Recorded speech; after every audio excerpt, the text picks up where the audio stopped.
Untuk memvisualkan emosi tu kena cari seorang pelakon yang bagus. Dan J saya rasa boleh membawa watak Naufal.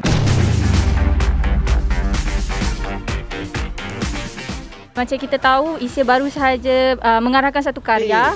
So kita nak tahulah cerita apa tu dan apa pengalaman Isay menjadi seorang pengarah ni. Okey, sebenarnya betul lah tu sebab Isay tak ada pengalaman menjadi pengarah dan cuma company tu, produksi tu adalah produksi Isay. Dan karya daripada Aloy Paradox ni tajuk dia Naufal Nak Raya. Bila kita baca skrip dia, rasa macam sesuai untuk Isay mengarah. Pertama Isay nak belajar mengarah dan naskah ni sesuai untuk Isay belajar untuk first baby Isay. Sebab Isay sangat suka dengan cerita dia. Dia kisah pasal anak-anak lorong di ibu kota yang nak sambut raya. So dia ada satu motivasi membuatkan tahun ni dia nak sambut raya tahun ni tak sama macam raya-raya tahun lepas. Itu cerita dia. Skrip daripada Aloy dan Isay mengambil peluang yang ni untuk belajar mengarah dan cuba untuk mengarah. InsyaAllah. Baru habis malam ni. Baru rap. malam? Iyalah. Baru habis pukul 12.30. Terus tu shoot sini. Shoot sini tu. Dalam telemovie Naufal Nak Raya ni, so J Nazif adalah dia punya watak utama. So kenapa J Nazif? Okey, pertama sekali untuk mencari pelakon ni kita kena bincang dengan pihak stesen TV lah kan. So ada beberapa nama yang kita cadangkan dan bila stesen tengok okey. J Nazif ni dia punya kekuatan satu lakonan dia lah. Lepas tu J dia mampu membawa emosi. Bawa emosi yang bagus sebab cerita Naufal Nak Raya ni kisah pasal anak-anak lorong yang nak beraya. So emosi dia walaupun mereka ni dah selesa dengan cara hidup tapi dia ada part-part yang menyentuh emosi juga. Dan untuk memvisualkan emosi tu kena cari seorang pelakon yang bagus. Dan J saya rasa boleh membawa watak Naufal. Dan alhamdulillah bila kita dah habis shoot semua ni kata betul lah kita ambil J tu betul lah. Ada setengah cakap okey ke J berlakon cerita tu, dia handsome tu. Kenapa? Apa masalah ni? Okey je kan. Saya pun dah jadi penyampai untuk radio Gegar kan. So ada vibe yang berbeza tak dengan konti yang sebelum ni dengan yang sekarang?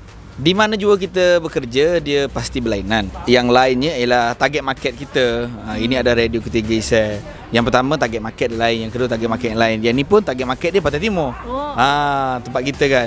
Tapi walaupun Isay orang Pantai Timur, Isay masih lagi cuba untuk menyesuaikan diri, mencari yang terbaik bagi semua okey lah untuk pendengar-pendengar Pantai Timur boleh terima. Sebab Isay pun dah orang Pantai Timur kan. So macam lagi senang ke? Sebenarnya dia bukanlah kata lagi senang. Tapi dia macam untuk sesuaikan diri boleh. Cuma konten-konten tu kita kena study jugalah apa orang sana nak. Kadang-kadang cara kita ni belum tentu lagi orang boleh terima ke tak kan. Tapi so far okey, alhamdulillah. Konot juga. Dengarlah kita. Dengar. Okey, kita dah tanya pasal pengarah, kita dah tanya pasal DJ radio. So kita nak tanya pula sebagai host. Macam tahu kan. Kita nak sapu lah. Okey, pasal mic on lah. Macam baru-baru ni Diva A baru je keluar. So sekarang ni Ellie Mazlin pula mengganti kan. Jadi ada beza tak, macam lagi susah ke bekerja, lagi senang ke bekerja, macam mana? Ellie Mazlin ganti untuk satu episod dan ada episod yang Isay buat seorang. Lepas tu Ellie Mazlin ganti. Dan final ni tak tahu lagi sama ada guest ataupun tidak. Tapi macam kita, kalau kita bekerja ni, kita kena be professional lah. Siapa jua yang ada dengan kita cuba sesuaikan diri. Datang A, kita cuba sesuaikan dengan A. Datang B, cuba sesuaikan B. Dan setiap orang ada berbezanya. Kalau macam Abang Zuali, cara dia macam tu. Ellie Mazlin, cara dia macam tu. Sesiapa saja datang lepas ni, katakanlah siapa? Didik Alias pun cara dia macam tu kan. Jadi so far okey saja, cuma kita kena mengawal situasi lah supaya keadaan menjadi okey, tenang. Dan yang bestnya Isay digabungkan dengan yang senior-senior ni. Azwali, Ellie Mazlin semua dah berpengalaman dalam bidang pengacaraan. Jadi peluang yang Isay guna bila bersama dengan senior ni, belajar. Kalau kita tak guna peluang untuk belajar, susah kan. Kita pun rasa macam kita dah okey tapi tak. Kita masih lagi dalam proses belajar. Tapi ramai juga orang bertanya sebelum awak tanya, saya jawab tu. Ramai tanya, Isay semua benda nak buat. Itu nak buat, ni nak buat. Tapi dalam industri kita tak boleh berada dalam zon selesa. Kan? Sebab kita tak tahu kehendak industri kepada kita berapa lama lagi apa semua. Jadi apa peluang yang ada kita cuba buat. Tapi jangan cuba buat sekadar buat.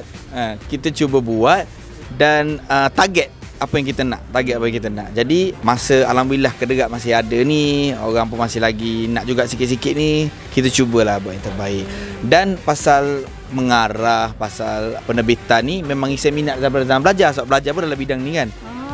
Bidang apa tu? Saya diploma pengurusan seni, degree pengurusan industri kreatif. So dalam tu adalah pengurusan, belajar bidang penerbitan, minor, teater pun saya belajar juga, lakon juga sikit. So kalau saya tak guna, saya tak praktikkan apa saya belajar dulu, sayang rasanya kan.